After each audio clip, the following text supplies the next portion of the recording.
Richard Rohr, Franciscan priest and celebrated spiritual writer, brought out a book a couple of years ago entitled Falling Upwards. The basic premise of which is that life is divided into two halves. In the first half of life, we are called to build our tower. As you may imagine, that includes piling up achievements, making a name for yourself, and making a success of your life, acquiring all the attendant status symbols that this entails. But curiously, once you've built your tower, Richard Rohr asserts that it is necessary then, in the second half of life, to jump off that tower. Jumping off that tower is the path of descent, the path of unknowing, the path ultimately of failure. The transfiguration that we hear in today's gospel comes at a critical turning point in Mark's gospel. Prior to the transfiguration, Jesus has had a wildly successful public ministry, with adoring crowds thronging to hear him preach and proclaiming him as being a mighty prophet in word and deed. But what Jesus is doing at the transfiguration is climbing to the pinnacle of his tower and assuring his disciples that what they think about him is true. He is truly the Son of God, the Messiah, the one who is to come. He does this so that when he then jumps off his tower, they will have no doubt about who he truly is. Because after the transfiguration, things change radically. Jesus no longer is seen addressing throngs of wild crowds. Jesus instead prefers to address himself exclusively to his disciples. He starts taking the path of descent. And so, as soon as Jesus has transfigured himself and the disciples have seen his glory, Jesus jumps off his tower. He goes down the mountain, both literally and figuratively. Because after his transfiguration, he will impress upon them continuously the importance that the Son of Man must suffer and ultimately die.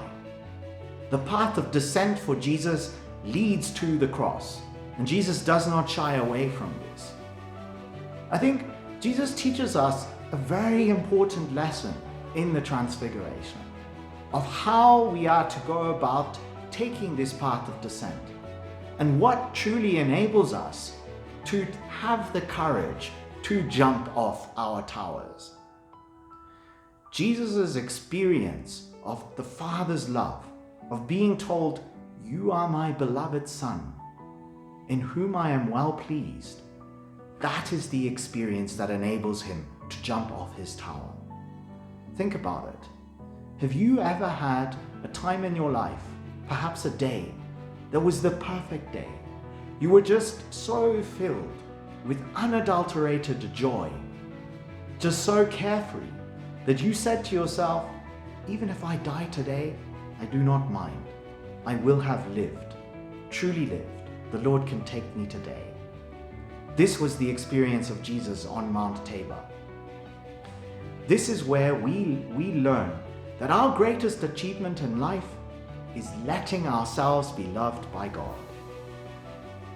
Our greatest achievement in life is letting ourselves be loved by God. It's at that stage, when we realize that we're ready to jump off our tower. Because we realize that all our other achievements in life are insignificant.